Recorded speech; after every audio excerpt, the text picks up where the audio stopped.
10 ways to save money for a car. Buying a car is a big investment and you may not want to get a loan for the full amount.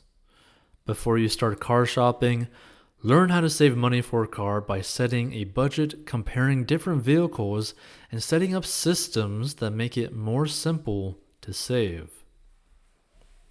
Number 1, set a budget. It's hard to gauge what you can afford if you haven't checked the numbers yet. Go over your income and monthly financial obligations, including your rent or a mortgage payment, utility bills, and student loans. You may also want to track your expenses to get an idea of how much you're spending on things like groceries, eating out, and shopping.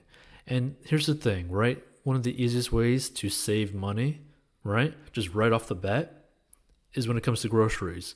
Literally just get any non-brand name item that you normally get and you'll basically cut down your grocery bill in half. So calculate how much room you have in your budget for a car payment. This will help you determine how much money you should save for a down payment.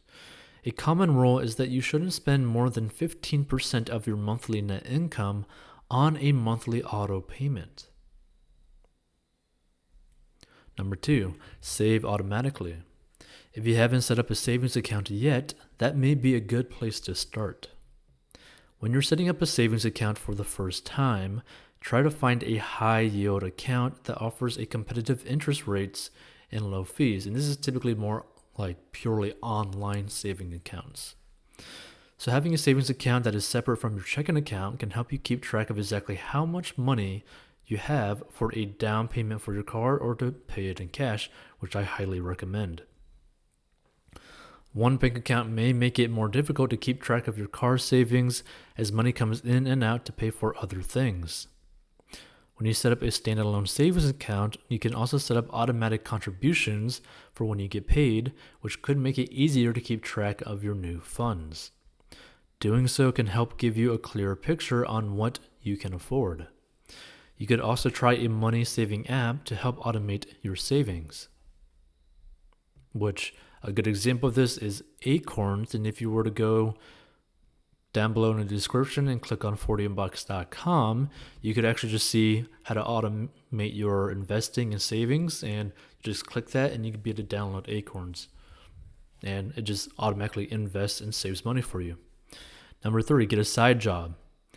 If your full-time job just pays the current bills, you may be able to take on some extra work to start saving for a car. Getting a side job can help you save extra. A side job may include selling homemade goods online, working as a virtual assistant, or delivering someone's groceries.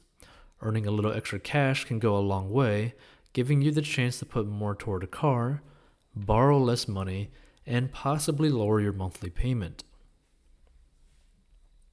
Number 4, cut out extra expenses.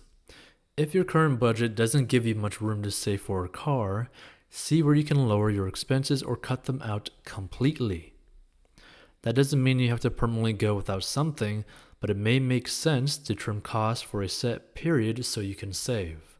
For instance, it may help to stop using your credit card for certain purchases you feel aren't truly necessary. Try limiting your credit card spending to things like gas and groceries for a few months. If you're not using your gym membership, cancel it for now if you can, right? And hit the pavement around the neighborhood for free instead. Number 5, trade in or sell your old car.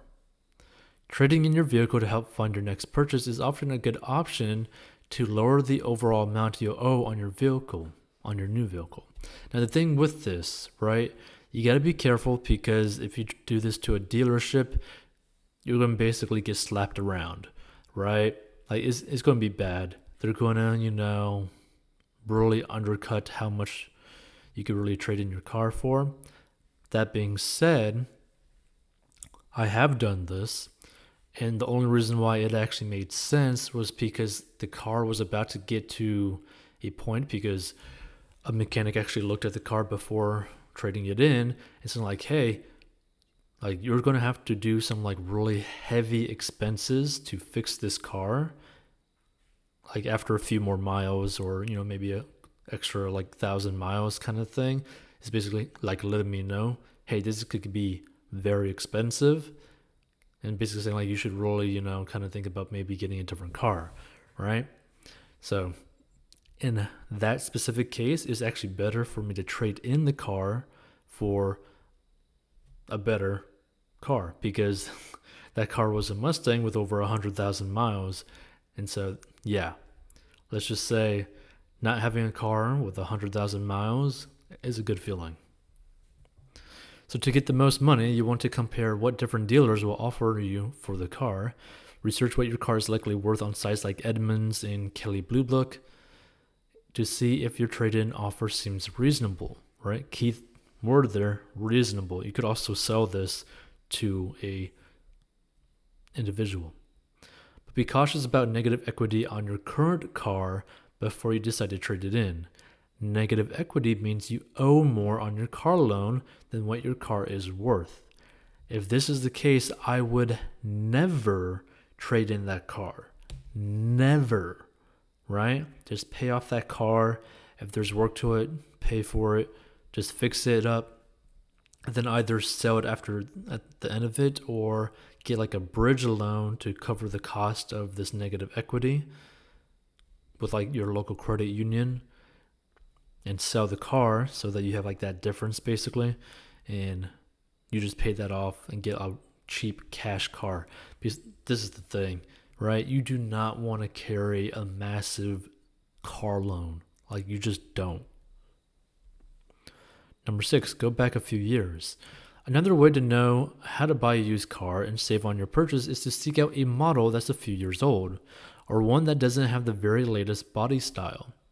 The newest cars and trucks come at a premium because the current models have the latest, state-of-the-art technology and all the new bells and whistles. If you research what's already been out there for some time, you'll find makes and models that already pack a good bit of this tech under their hoods and inside their cabins. If you're dead set on driving a luxury car, consider a used model from several years ago. A good example of this is that I had a family member that bought a used car that, if they were to have bought it brand new, would have been over $100,000, right? It was like a BMW 7 Series, like dash something, right? But it was easily over a $100,000 car, brand new. But what they did was they actually bought a 7 Series that was like 4 years old, that had about 35,000 miles on it, and it only cost them about $35,000 to $40,000, right? So that's like a pretty massive difference. And so if they were to buy that car brand new, they would have lost almost $60,000, like just basically burning that money, right, within 4 years. That's pretty crazy to really think about, right? And that's just the price of the car. That's not including insurance, gas, anything like that, repairs, right? So you have the chance to drive a premium vehicle from an established brand at a lower price. Number 7, look for base models. Base models have fewer features, usually entertainment, navigational aids, etc., and as a result could be a better fit within smaller budgets. If you're not a fan of a lot of bells and whistles, you could forego the Bluetooth and some of the other driver aids out there. This will let you focus on your driving and will help keep your costs down. Number 8, shop by total cost of ownership. It's one thing to buy a car or truck, and it's another thing to pay for the repair and maintenance costs that go beyond the sticker price. Things like maintenance, fuel costs, insurance, finance charges, and vehicle license registration and taxes are definitely worth factoring into your long-term ownership budget. Number 9, consider an electric or hybrid vehicle. Gas might be cheap now, but in the event it gets more expensive, the cost of fuel could weigh on your purchasing decision. You can see the total cost of ownership point above. Hybrid and electric vehicles have been on the market for years now, and the range grows more and more as technology advances and give batteries the ability to hold more charge.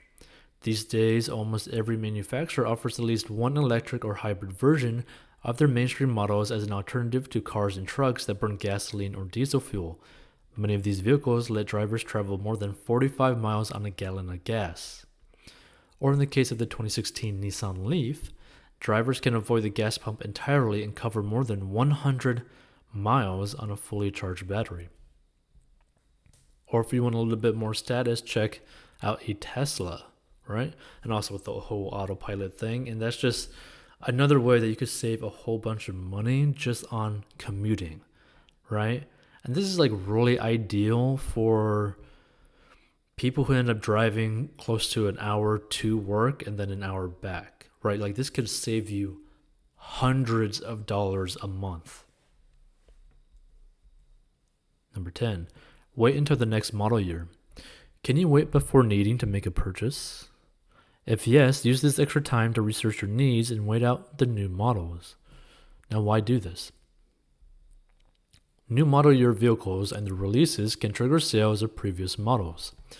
Dealers will be eager to move these now dated vehicles off their lots to make room for the newer inventory. Check out 40inbox.com to master your money. Personal finance lessons and courses. Want to make money online? Learn the 4 steps to make money online in the description of this episode. And give your thoughts down below.